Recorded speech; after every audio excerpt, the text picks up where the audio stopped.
Oui, bonjour, je suis Amina Benbouchta, artiste plasticienne installée au Maroc. Je travaille à Casablanca où j'ai un atelier. Mon atelier est également une résidence d'artiste que j'anime parce que j'ai toujours défendu l'idée qu'un artiste doit s'engager aussi socialement. Donc j'ai un travail comme ça de connexion avec les autres et avec les nouvelles générations également. J'en parlerai plus tard. Là, je voulais vous présenter un petit peu les grandes étapes qui ont, qui ont comment dire, influencé et organisé ma vie d'artiste.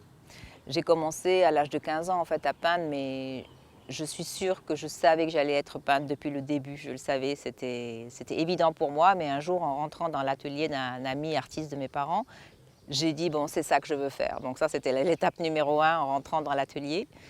Et j'ai commencé à apprendre les bases, etc. Et j'ai jamais arrêté de peindre tout du long. J'ai fait des études d'anthropologie également parce que ça m'aidait à penser mon travail aussi et surtout à me connecter avec la réalité marocaine, à essayer de comprendre tout ce magnifique héritage artisanal qu'on a. En quoi est-il lié à notre culture, à notre façon de penser, notre spécificité, même esthétique. Nous avons des artistes, artisans formidables. Je regarde les tapis que font certaines femmes, ce sont des véritables œuvres d'art abstraites, par exemple. Donc tout ça me fascinait. J'ai fait de l'anthropologie pour ça, pour compléter, mais j'ai jamais arrêté de peindre. Ensuite, je suis passée par Paris parce que j'avais quand même ce cliché de l'artiste qui doit passer dans le Paris bohème. Bon, le Paris bohème n'existait évidemment plus. C'était autre chose. On était dans la déconstruction, dans le support surface. Donc, ça m'a permis de réfléchir à mon travail d'une autre façon, à sortir du tableau classique. Ça, c'était intéressant. Et j'ai fait de la gravure. C'est une technique qui m'a beaucoup appris et surtout m'a appris l'amour du papier. Donc c'est là que je me suis vraiment dirigée vers le dessin comme étant aussi important pour moi que le tableau. Le dessin et l'esquisse, qu'elle soit en aquarelle ou en dessin, au crayon, au fusain, etc. Que tout ce qui est ébauche, esquisse, travail a une vitalité qui va nourrir vraiment après la toile. Ensuite, je suis rentrée au Maroc, j'ai fait ma première exposition et j'ai été vraiment soutenue par la presse, par les peintres. Là, je me suis dit, oui, on croit en moi et je vais foncer. Donc, je n'ai pas lâché le morceau, comme on dit. Et il fallait se professionnaliser. Il y a toutes sortes d'étapes pour devenir un véritable artiste. C'est pas juste on attend l'inspiration, on travaille. Non, il y a tout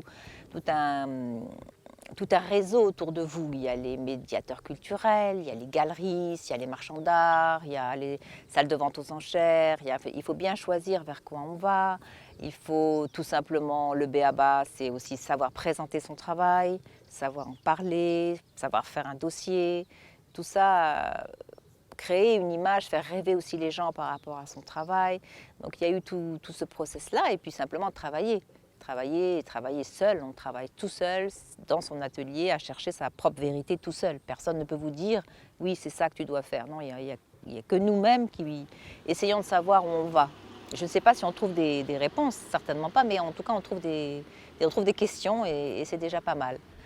Et ensuite, ce qui s'est passé dans mon travail, c'est que j'ai été confrontée à toute une nouvelle génération qui faisait beaucoup de vidéos, beaucoup d'installations.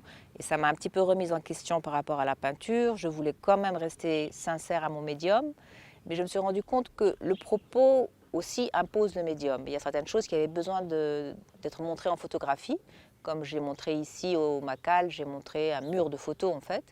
Et il me fallait la photo pour ça. J'ai ensuite réalisé par la suite que mon père avait été un photographe très apprécié et que c'était une façon d'exister aussi dans son œil de photographe, de reprendre une tradition, comme le fait maintenant de ne plus signer par exemple Amina mais de signer Benbouchta, c'est vraiment aussi que la femme donne la fierté du nom aussi. C'est comme un cadeau pour mon père que ce soit sa fille qui fasse connaître son nom maintenant. Et donc c'est un peu aussi un hommage à mon père, le fait de faire de la photo. Et le passage aux installations aussi a donné beaucoup d'impact à ma pratique et à attirer les gens vers ma peinture, parce que c'est le même propos en fait, mais qui se dit différemment, que ce soit en photo, en photographie ou en peinture.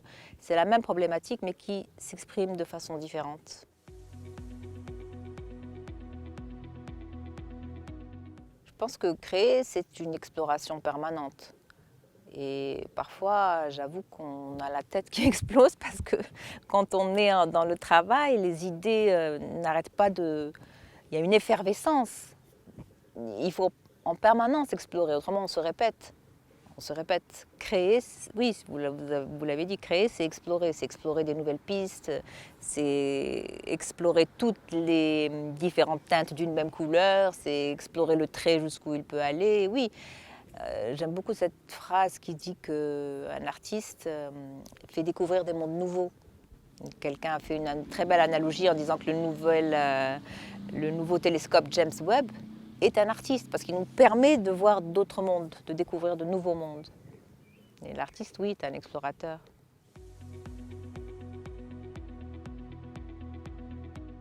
Oui, totalement. Comme je disais, le médium qu'on utilise ouvre des nouvelles voies.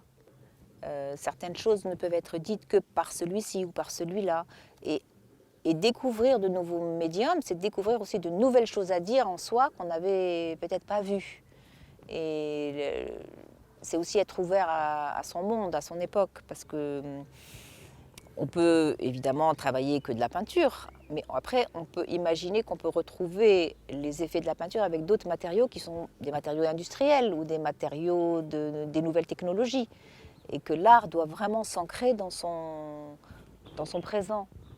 Et découvrir ces matériaux-là, c'est vraiment être moderne tout le temps, dans son temps.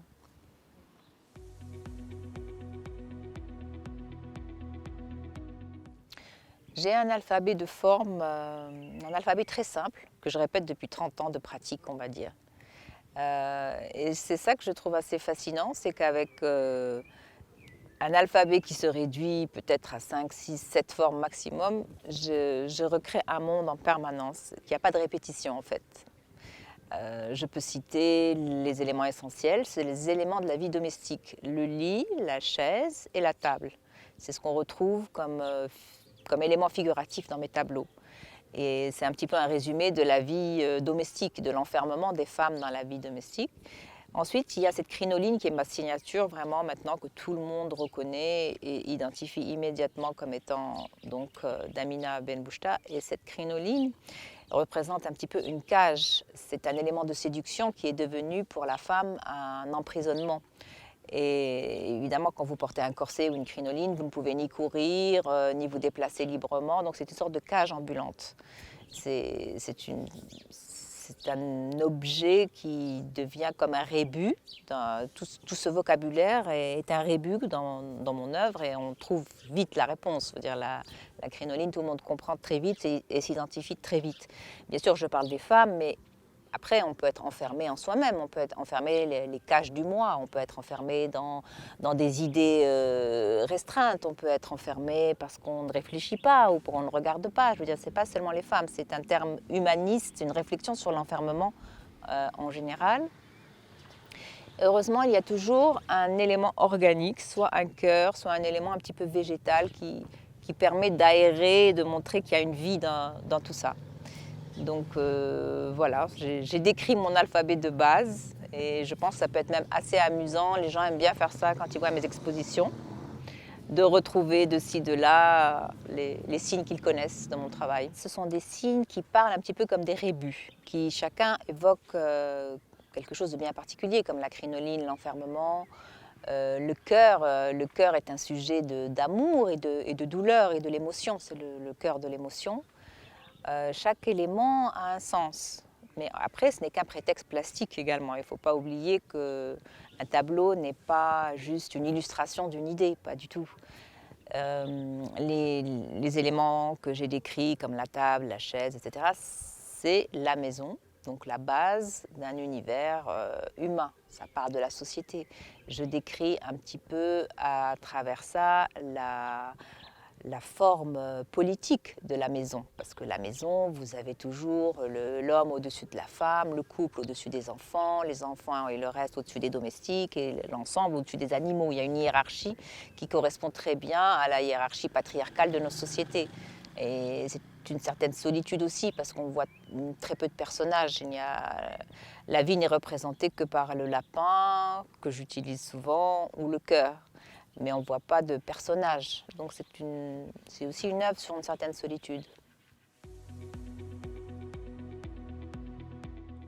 Donc, je parlais du lapin blanc d'Alice et la photo dont vous parliez, où le lapin est dépecé, c'est très cru. C'est en fait vraiment une image d'une victime sacrificielle. Et c'est pour moi beaucoup l'idée que la peinture d'abord demande beaucoup de sacrifices, beaucoup de souffrance, mais aussi surtout cette maltraitance des femmes également, qui sont beaucoup des victimes sacrificielles d'une société en fait. Beaucoup de femmes sont sacrifiées, sacrifient leur vie personnelle, leur espace personnel en permanence pour les autres.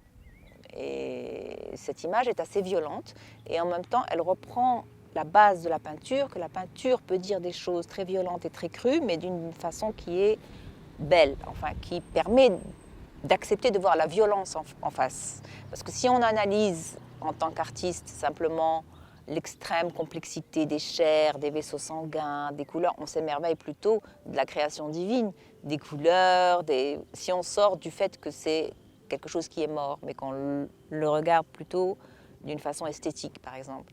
Donc c'est toutes ces choses-là que cette photo exprime. Toutes les séries de photos que j'ai faites était sur ce thème justement un petit peu du jeu au départ, un jeu un peu enfantin, un jeu où on reprend les éléments des contes de l'enfance.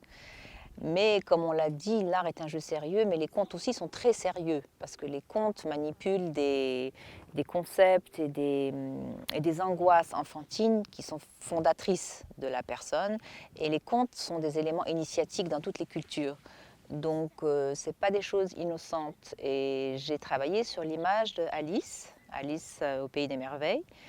Alors, tout le monde n'est pas au fait que ce livre-là est d'une densité symbolique énorme, que l'auteur était un mathématicien génial, avec des côtés assez sombres également, donc un personnage très complexe, qui avait aussi des migraines intenses qui peuvent expliquer un peu ce côté d'hallucination qu'on retrouve dans certains personnages d'Alice.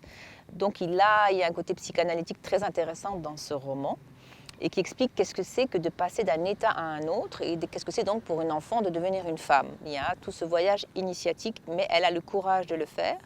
Elle passe à travers le miroir, elle passe à travers le terrier, elle suit le lapin blanc, elle prend sa liberté. Et pour moi, en tant que femme, c'était très important cette image de quelqu'un qui ose sortir de la maison et affronter la réalité au lieu de rester sagement protégée par le système familial.